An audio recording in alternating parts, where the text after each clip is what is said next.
नमस्कार, स्वागत है आपका हमारे इस यूट्यूब चैनल पर। मैं मुन्नी श्रीवास्तव आपका हार्दिक अभिनंदन करता हूं। हमारे साथ हैं आज Kedarnath Delhi university SC/ST college कर्मचारी यूनियन के महासचिव हैं। इनसे हम जानते हैं कि क्या इनके कॉलेज में भी बड़ी संख्या में सीटें खाली हैं और बच्चों को एडमिशन नहीं मिल पा रहा है। स्वागत है केदारनाथ जी। हाँ, मैं आपके चैनल के माध्यम से ये कहना चाहता हूँ कि हमारे कॉलेज के अलावा सभी कॉलेजों के अंदर सीटें खाली हैं। विशेषकर आरक्षित वर्ग SC/ST के तो हैं ही, जनरल कैटेगरी की सीटें खाली हैं। जैसे मुझे सूचना मिली है, स्वामी श्रद्धानंद कॉलेज के अंदर अभी भी जनरल कैटेगरी की करीबन 150 से 200 सीटों के बीच सीटें खाली हैं। लेकिन दिल्ली विश्वविद्यालय प्रशासन, इतिहास में पहली बार ऐसा हो रहा है कि स्पेशल ड्राइव जो चलनी चाहिए थी लगातार, उसको रोका जा रहा है। शायद दिल्ली विश्वविद्यालय प्रशासन जो है प्राइवेट यूनिवर्सिटी की तरफ गरीब बच्चों का जो है रुख करना चाहता है, जो इस आस में थे कि वो स्पेशल ड्राइव आएगी और हमारा इसमें जो है एडमिशन होगा, लेकिन अभी तक ऐसी कोई सूचना नहीं है। और जहाँ तक मुझे अभी पता लगा है कि SOL के जो दाखिले हैं वो भी बंद कर दिए गए हैं, जबकि ऐसा नहीं होता था। जब रेगुलर के दाखिले बंद होते उसके बाद भी 1 महीने तक लगातार SOL के दाखिले चलते थे, लेकिन अब की पहली बार ऐसा हुआ कि SOL के भी दाखिले बंद कर दिए गए हैं। ये बड़ा चिंता का विषय है। क्या आपने इसको लेके जो है वो वाइस चांसलर को या नए dean student welfare doctor Pankaj Arora को के साथ कोई मीटिंग की? नहीं, हमने इस विषय पे बात की है। और खासकर हम, क्योंकि हम कर्मचारी SC/ST यूनियन को डील करते हैं और SC/ST विद्यार्थियों को करते हैं, तो हमने इस विषय पर लिखा भी है और SC/ST कमीशन की डायरेक्शन भी आई है। अभी डॉक्टर SK सागर जी हैं स्वामी श्रद्धानंद कॉलेज में, उन्होंने कमीशन के अंदर इस चीज़ की कंप्लेंट की है कि SC/ST वर्गों के अलावा जनरल सीटें भी खाली पड़ी हुई हैं, उनको सीटों को भरा नहीं जा रहा है। तो ये बड़ा गंभीर विषय है। इस मामले में विश्वविद्यालय को सोचना चाहिए कि ये ऐसा हो क्यों रहा है। तो क्या लगता है आपको, ऐसा क्यों हो रहा है? नहीं, ऐसा क्यों हो रहा है, ये तो दिल्ली विश्वविद्यालय प्रशासन की बहुत बड़ी कमी है। मैं तो समझता हूँ कि जो सैंक्शन सीटें हैं वो ही नहीं भरी जा रही। पहले अभी पिछले रिकॉर्ड को देखा जाए, सैंक्शन पोस्ट के अलावा 100 सीटें एक्स्ट्रा हो जाती थी, लेकिन अब सब कॉलेजों में जो सैंक्शन सीटें वो भी खाली रह रही हैं। तो ये बड़ा गंभीर विषय है। मतलब जितनी सीटें हर कोर्स में हैं जी नहीं भर रही हैं आपको बता दें। सैंक्शन पोस्टें नहीं भर रही है, वो जो सैंक्शन सीटें वही नहीं भरी जा रही है। तो ये तो बड़ा गंभीर विषय है। इसके अलावा मैं कहना चाहता हूँ कि दिल्ली विश्वविद्यालय के अंदर जो हमारे कॉन्ट्रेक्चुअल कर्मचारी हैं, उनकी भी जो है उसके ऊपर भी विश्वविद्यालय प्रशासन को सोचना चाहिए। अभी नया वेतनमान लागू किया गया है कर्मचारी, जो कॉन्ट्रेक्चुअल कर्मचारी हैं, लेकिन उनको नया वेतनमान जो है नवंबर 2021 से लागू किया गया है, जबकि भारत सरकार का आदेश है कि सितंबर 2019 से उनके नए वेतनमान लागू होने चाहिए थे, जो नहीं लागू किए गए। इसके विषय में मैंने एक पत्र वाइस चांसलर महोदय को लिखा है, लेकिन अभी तक वहाँ से कोई जवाब नहीं आया। तो कर्मचारियों की इतनी समस्याएं हो रही हैं, छात्रों को हो रही हैं, तो आखिर विश्वविद्यालय में हो क्या रहा है? विश्वविद्यालय के अंदर एक अफरा तफरी का माहौल है।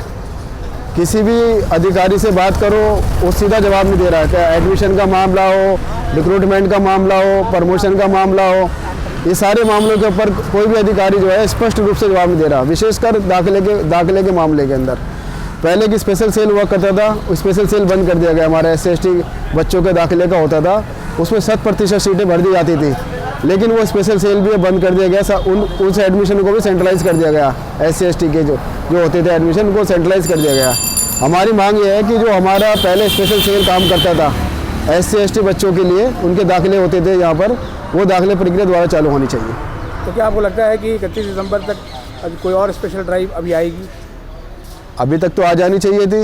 ये भी बहुत, अब बच्चे जो है बिल्कुल ऐसे सोच में पड़े हुए हैं कि वो कहाँ जाएं, क्योंकि विश्वविद्यालय की तरफ से जो ऑर्डर आया है वो 30 दिसंबर का है एडमिशन का लास्ट का, लेकिन एडमिशन का 30 दिसंबर लास्ट आया है, तो इनको फिर ये कट ऑफ निकाल देनी चाहिए थी। ये डिले क्यों हो रहा है, इसकी वजह नहीं पता लग रही है। इस मामले के अंदर जो है कोई भी अधिकारी जवाब देने को तैयार नहीं है। आपकी किसी से बात हुई थी अभी पिछले दिनों?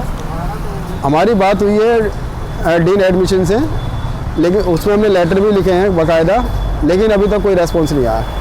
कोई रेस्पॉन्स अभी तक नहीं है? नहीं आया। तो आपको लगता है क्योंकि अब तो विश्वविद्यालय में छुट्टी है, तो और उसके बाद फिर जो है मुश्किल से 6 दिन बचेंगे? जी। तो क्या ये दाखिले पूरे हो पाएंगे? अभी तो मुझे लगता नहीं है, क्योंकि अगर विश्वविद्यालय इस मामले में सीरियस होता तो अभी तो स्पेशल ड्राइव का जो 4th 5th का जो नोटिफिकेशन आ जाना चाहिए था वो, लेकिन अभी तक नहीं आया। और बाकी कर्मचारियों की बात है, कर्मचारियों का जो हमारे विश्वविद्यालय के वाइस चांसलर साहब हैं, इन्होंने आते ही जो है एक्शन मोड में काम किया हुआ है, हम उनके आभारी हैं।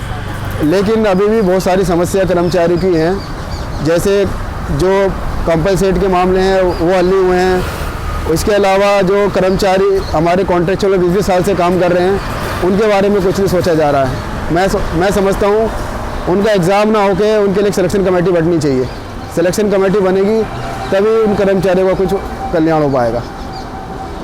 और जहाँ तक ये एनटीए एग्ज़ाम कंडक्ट करा रही है, मैं इसका विरोध करता हूँ। एनटीए को एग्ज़ाम जो है कराने नहीं चाहिए, दिल्ली विश्वविद्यालय से खुद ही कंडक्ट करे, जैसे कि पहले वर्षों से पहले भी होता हुआ आया है।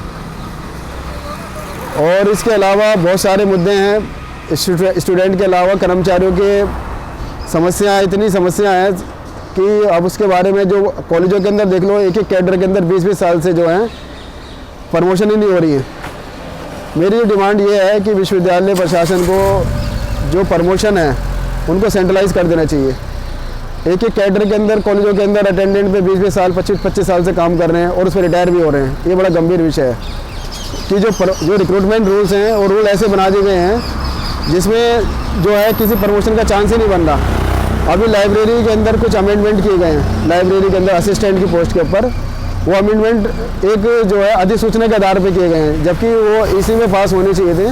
वो ईसी में ना पास हो गए, नोटिफिकेशन जारी कर दिया गया है। ना कोई इसके लिए कमेटी बनाई गई है, ना कोई कर्मचारी यूनियन से इसकी एडवाइस ली गई है, लेकिन उसमें अमेंडमेंट बिना कर्मचारी यूनियन के एडवाइस के कर दिया गया। तो क्या इन मुद्दों को लेकर आप तुरंत वाइस चांसलर से मिलने वाले हैं? मिलने वाले भी हैं और वाइस चांसलर साहब को इस बारे में लिख भी चुके हैं, लेकिन कोई जवाब नहीं आया। अगर जवाब नहीं आया तो हमें धरना और प्रदर्शन करना पड़ेगा इस पर। बहुत बहुत धन्यवाद।